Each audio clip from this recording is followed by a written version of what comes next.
Steven Crowder.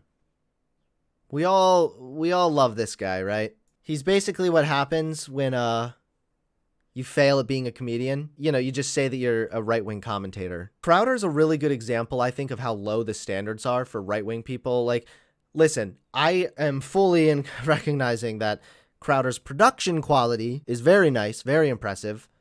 He obviously has a big-ass fucking budget for that, from all of his oil billionaire funding. Even when I was a hardcore right-winger, I did not find Crowder very appealing. I found him kind of cringy, and I didn't really like when people would compare me to him either. I don't know where you find this many farmers of color, but they did, and $5.2 billion are being allocated exclusively for colored farmers. Farmers of color, roll the tape. We begin today's show looking at a major provision in President Biden's $1.9 trillion COVID relief bill that aims to address decades of discrimination against Black, Hispanic, Native American, and Asian American farmers who've historically been excluded from government agricultural programs. The American Rescue Plan sets aside... Crowder's like, here we have some crazy shit. Biden's gonna help people who have been discriminated against and might need a, specific, unique type of policy. Look at this delusional liberal loony. $10.4 billion for agriculture support and allocates about half the funds to farmers of color who are, quote, subjected to racial or ethnic prejudice because of their identity as members of a group, unquote. The U.S. Commission on Civil Rights confirmed as long ago as 1965 the U.S. Department of Agriculture discriminated against Black farmers, but little... So this was a U.S. department. The U.S. Department of Agriculture. It's funny because I'm pretty sure Crowder's mad about this because it falls under the definition of reparations kind of, but this is a policy to help a very specific group of people with a unique set of problems for a specific reason. I've never heard about this specifically. Let's see. USDA employees foreclosed on Black farmers with outstanding discrimination complaints, many of which were never resolved. We came to these conclusions over the course of an investigation that combined hundreds of hours of interviews with wide-ranging review of USDA documents and data. The government recorded widespread racial discrimination at the agency in lengthy reports from the mid-1960s, 80s, and 90s. A report from 1997 noted that a respondent in Mississippi said that USDA treated small and minority farmers worse than I would treat a dog. So I am actually unfamiliar with this, to be completely honest. I talk about redlining a lot, but I'm not as familiar with this. But this is very clearly a systemic racism issue all the same. This is about the government at one point discriminating against a group of people, and that still translates today. So we might need to introduce certain policies that are unique to the problem that America, us, USA, created. But little was done to address the problem. 100 years ago? Yeah, most happy about the new policy, these people. So, yeah. I'm gonna buy a plow, man. I'm gonna plant that corn. Go get a John Deere. Barack Obama, mother, I'm the president of plowing that ass. I know. It's just edgy humor, though. It's just a gag, man. Just snowflake liberals. It's just, to me, anyway. And this is my own opinion, okay? You're free to have whatever the fuck opinion you want. But it's a little weird that he's talking about a policy being put in place to help Black people who are discriminated against in this certain area. And his initial response to that is mocking Black people and doing a stereotypical Black voice. I don't really need to point out that depicting Black farmers as these gangs with masks and sunglasses, literally pull in the racist thug trope. I don't need to really point out why that's racist. I'm gonna buy a plow, man. I'm gonna plant that corn. Go get a John Deere. Barack Obama, mother, I'm the president of plowing that ass. You. I thought the last thing they would want to do was be farmers. Wasn't that a big problem for hundreds of years? Yeah. Isn't that why Arsenio Hall called himself the urban man's Johnny Carson? I think so. Yeah, I don't know. Are people lining up out in the middle of cornfield, Iowa for new dunks?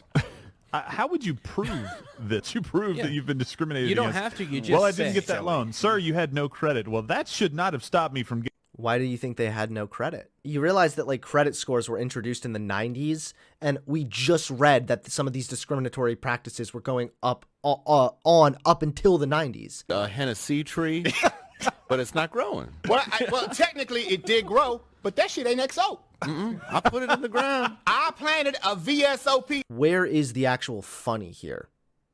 Like if I saw a feminist get up on stage and be like, man, am I right? Yo, where the potato chips at? I got another itch in my ass. Like, okay, I get it. It's a stereotype of a man, but like, is that the only joke? Or is there anything else here? It's just punching down. XO tree. I'm getting in some niche esoteric cognac humor, motherfucker. Don't white people just go to their neighborhoods and build urban farms and ruin their communities? Isn't that what That's how it works. Detroit. Like, turns out the soil content, there's a high level of meth. Yeah, crazy. Wow, I didn't know. That and teeth. There's random teeth. Right. So black people accompanied by drugs, LOL, comedy, humor, goofy. This sounds like a 14-year-old trying to be edgy at like high school. And conservatives watch this and they're like, yeah, Crowder's making fun of black people. Like, where's the joke? I don't really know what's all that funny about it, I guess. Maybe I just have a big stick up my ass, but you know what? It doesn't matter because consequences do not require intentionality. This article goes into pretty extensive detail with multiple different studies, which found that sexist jokes in some of these studies led to discrimination. Most of the time, prejudiced people conceal their true beliefs and attitudes because they fear others' criticism. They express prejudice only when the norms in a given context clearly communicate approval to do so, like Crowder on his own show. They need something in the immediate environment to signal that it is safe to freely express their prejudice. Yeah, this is kind of talking about how jokes do reinforce norms. And listen, I'm not saying you should never make any kind of racist jokes, and racist jokes are never funny. You know, I think that there's I like edgy humor. I recognize that there are certain contexts where I'm sure that like some edgy or racist jokes are okay. For example, I think that Bill Burr is really funny. But Bill Burr's different because he is a comedian. He makes jokes that might sound a little racist, but then he's also kind of clowning on the fact that he's playing this ignorant sort of white guy, right? He has a point. There's a twist to it. Crowder's just being racist and saying it's comedy.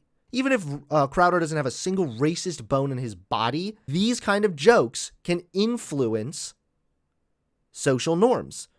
Now let me go ahead and find this one part of it. In studies, men in hostile sexism, antagonism against women, reported greater tolerance of gender harassment in the workplace upon exposure to sexist versus neutral, non-sexist jokes. Men higher in hostile sexism also recommended greater funding cuts to a women's organization at their university after watching sexist versus neutral comedy skits. This is like a psychological study. I don't think that people are going to sit down and hear a racist joke and just go and become racist. But I think that racist jokes are going to appeal to people who are racist.